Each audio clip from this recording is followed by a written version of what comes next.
मुबारक, आपका होस्ट। आप देख रहे हैं सलीम खट्टर यूट्यूब चैनल। इसे आप लाजमी सब्सक्राइब करें, कमेंट्स और लाइक्स भी ज़रूर दें, शुक्रिया। नाज़रीन, इंडो चाइना वॉर के हवाले से मोदी ने मिस्टर ट्रंप की पॉलिसी ठुकरा दी है। क्या इंडिया अपने ज़ोर बाजू चीन से जंग लड़ पाएगा? दूसरी जानिब चीनी फ़ौज ने भारतीय सरहद के उस पार 60 किलोमीटर के इलाके पर कंट्रोल हासिल कर लिया है। यही नहीं बल्कि मज़ीद कार्रवाई भी जारी है। ये इस बात का सबूत है कि चीन भारत को भरपूर सबक सिखाने की कोशिश कर रहा है।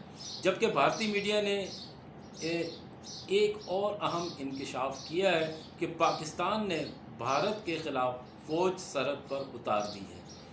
आखिर ये लड़ाई किस सिमत जा रही है? क्या चीन पाकिस्तान ने मुश्तरका प्लान तैयार कर लिया है? और नेपाल की हुकूमत की जानिब से ऑफिशियली स्टेटमेंट क्या आया है? और अमेरिका सालसी का भी कह रहा है। नाज़रीन, अगर आपने हमारे इस चैनल को सब्सक्राइब नहीं किया है तो ज़रूर कर लें और बेल के बटन को लाजमी दबाएं। नाज़रीन, जबकि आपको मालूम है कि चीन और भारत के दरमियान लद्दाख पर कशीदगी जारी है और मैंने पिछली वीडियो में इसकी तफसील बताई थी। चीन ताकत और टेक्नोलॉजी के लिहाज से भारत समेत कई ममालिक से बहुत आगे है, मगर न जाने क्यों मोदी सरकार और भारतीय मीडिया व सियासतदान अपनी मौत आप भरने के लिए बॉर्डर पर मज़ीद कशीदगी को मज़ीद बढ़ावा दे रहे हैं। कुछ दिनों पहले भारतीय हसास इदारों की जानिब से एक रिपोर्ट मंज़िर आम पर आई है कि चीनी फ़ौज ने भारतीय फ़ौज को उसके बॉर्डर से पीछे धकेल दिया है और भारत अपना 60 किलोमीटर का एरिया खो दिया है। इस पर चीनी फ़ौज का कब्ज़ा है। इस रिपोर्ट में भारतीय सफारतकारी का जिक्र भी किया है कि भारत चीन के ख़िलाफ़ आलमी महाज पर कोई बात नहीं कर सका, बल्कि भारत सरकार ने खामोशी इख्तियार कर रखी है। कश्मीर में की गई भारतीय इक़दामात से बचने के लिए भारत ने सफारतकारी की, मगर अब नाकाम रहा। भारत के ख़बर रसां इदारे ने ख़बरदार किया है कि चीन समझता है कि भारत का नेपाल के साथ भी सरहदी तनाज़ा चल रहा है और भारत इस वक्त अंदरूनी तौर पर कमज़ोर मुल्क बन चुका है। भारतीय मईशत कमज़ोर हो चुकी है और अंदरूनी हम आहंगी भी नहीं रही है। कोई इन्वेस्टमेंट भी इस मुल्क में नहीं हो रही। इसलिए चीन ने जारियत की और भारतीय इलाके पर कब्ज़ा किया। जंगी खौफ के मारे भारतीय इदारे मोदी सरकार को आगाही देने की कोशिश कर रहे हैं कि चीन के साथ पाकिस्तान भी मुतहरिक हो सकता है और सियाचिन ग्लेशियर में मौजूद भारतीय फ़ौज को पाकिस्तानी फ़ौज से शदीद ख़तरात लाहक हैं, क्योंकि अब पाकिस्तान भी कोई कार्रवाई कर सकता है। इस तरह चीन और पाकिस्तान के साथ दो महाज़ों पर जंग भारत के लिए नया चैलेंज बन चुका है।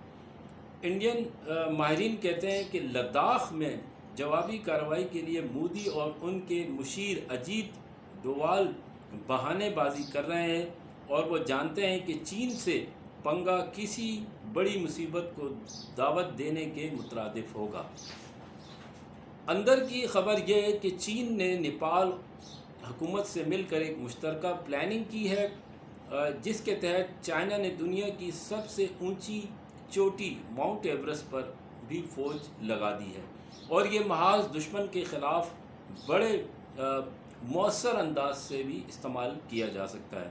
जबकि दरपर्दा चीन ने नेपाली फ़ौज को असला और ट्रेनिंग भी दी है, देकर भारत के ख़िलाफ़ तैयार कर चुका है। हालात को देखते हुए कहा जा सकता है कि भारत चारों जानिब से घिर चुका है।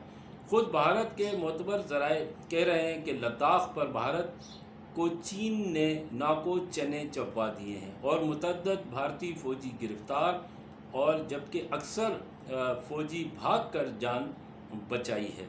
लद्दाख और सिक्किम की सरहद पर चीनी फ़ौज की नकल व हरकत से भारत के हाथ पांव फूल गए हैं। घुस कर मारने और भड़कियां मारने वालों की बोलती बंद हो चुकी है।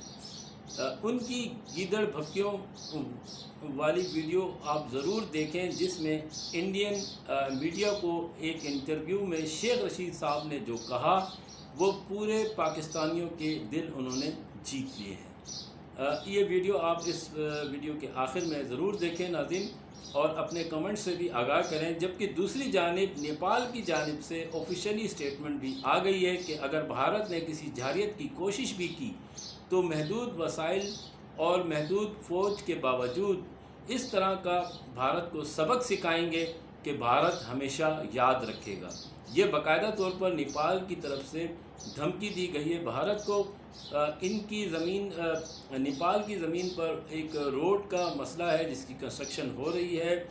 کچھ روڈ کی کنسٹرکشن ہو چکی تھی اور اب دوبارہ جاری ہے۔ نیپال کا کہنا ہے کہ ہم اپنی جان کی بازی لگا دیں گے اور ہم اپنے باپ داداؤں کی زمین کی حفاظت کریں گے، اور فوج کی نگرانی میں روڈ بنائی جا رہی ہے۔ پچھلے دنوں جب بلوچستان صوبے میں فوج کے سپاہیوں کو شہید کیا گیا تو ایک سابقہ بھارتی میجر نے ذمہ داری قبول کی تھی جن کا نام گورف آریہ ہے۔ آج کل یہ صاحب اسکرین سے غائب ہے، اور یہ بھی کہا کہ بلوچستان میں ہمارے بندے ہیں اور ان کے نمبرز بھی موجود ہیں۔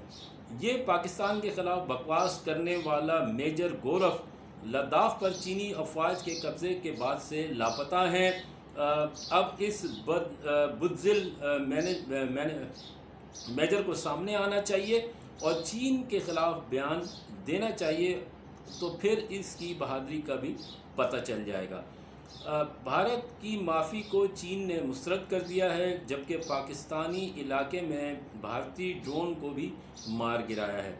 یہ دونوں سورما یعنی مودی اور گورف آریہ چھپ گئے ہیں، جبکہ امریکہ نے ثالثی کا کہا ہے، جیسے پاکستان کو کشمیر کے لیے کہا تھا۔ انڈیا کا ایک جعلی حملہ اپنے ہی فوجیوں کو مروانے کا منظر عام پر آ چکا ہے، جس کا الزام یہ بھارتی پاکستان پر لگانا چاہتے تھے، اور نیپال نے بہت حیرت مندی دکھائی ہے۔ تو پاکستان کو بھی بھارتی جو رپورٹ شائع ہوئی ہے کہ پاکستانی فوج سے خطرہ لاحق ہے، تو پاکستان کو بھی جو ہے نا یہ کر دکھانا چاہیے تاکہ ان کو اندازہ ہو جائے۔ ناظرین، یہ تھا منظرنامہ۔ آپ آخر میں ضرور شیخ رشید صاحب کی ویڈیو کو ضرور دیکھیں اور اپنے کمنٹ سے آگاہ کریں۔ انشاءاللہ نیکسٹ پروگرام میں ملاقات ہوگی۔ دیکھنے کا بہت شکریہ، thank you very much. Prime minister India نے بہت کلیئر ہے کہ آپ بول لیجئے جو بولنا ہے، لیکن بات چیت کا ٹائم ختم۔ 1 منٹ آپ ہمارے پرائم منسٹر کا بیان سنیے، پھر میں آپ کا ریاکشن لیتا ہوں۔ پھر میرا جواب بھی لیجئے گا، یہ نہ بھاگ جاؤ اس کا بیان سنا کے، کیونکہ پردھان منتری مودی نے بہت کلیئرلی بتایا ہے کہ بات چیت کا ٹائم ختم ہو چکا ہے اور اب ایکشن کا ٹائم ہے۔ سنیے ہمارے پرائم منسٹر کو۔ सुरक्षा बलों को लिए आगे की कार्रवाई तय करने के लिए समय क्या हो, स्थान क्या हो, स्वरूप क्या हो, वो सारे फैसले करने के लिए इजाजत दे दी गई है। जिंदगी की इतनी बड़ी गलती करेगा मोदी के सारी हिंदुस्तान की कौम पछताएगी कि किस शख्स को उसने मुंतखब किया और सारी हिंदुस्तान को सफा हस्ती से खत्म करा दिया। वाघा से लेके आसाम के बॉर्डरों तक नेस्तो नाबूद कर देंगे जो पाकिस्तान की तरफ बढ़ेगा, कदम बढ़ाएगा या मैली आंखों से देखेगा। ये भी नोट कर लेना आज मेरी बात। अपने देश को कब्रिस्तान न बनाओ।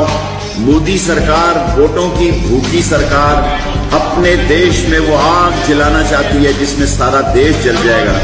हम तो सुलह, आपसी दोस्ती, हमदर्दी और कश्मीर की आजादी की बात कर रहे हैं। आप हमें सबक सिखाना चाहते हैं। देख लें, accident happens when driver drive foolishly and you want to drive foolishly, you will be punished and history will remember that you asked for it. Sir, आप जो कह रहे हैं ना, जिस तरह से आप धमकी दे रहे हैं, मैं आपको याद दिला दूं कि जब जंग हुई थी तो पाकिस्तान पिछली दफा आधा हो गया था। मुझे सब कुछ याद है और शायद सारी चीजों का बदला लेने का वक्त आ गया है। ये सारा कर्जा उतार देंगे। आए आप प्लीज, कम ऑन। ये सारा कर्जा समेत सूद के अदा करेंगे, मेरा वादा है आपसे। सिर्फ Pakistan I as being a 8-time federal minister, I am promising you in the front of whole Indian nation कि सारे कर्जे उतार देंगे आपके बमासूद। और धरती याद रखेगी कि एक शेख रशीद ने लाहौर रेलवे हेडक्वार्टर से पैगाम दिया था कि बाग आ जाओ वरना तुम्हारी दास्तान ना भी होगी दास्तानों में, हम आपको नेस्त व नाबूद कर देंगे।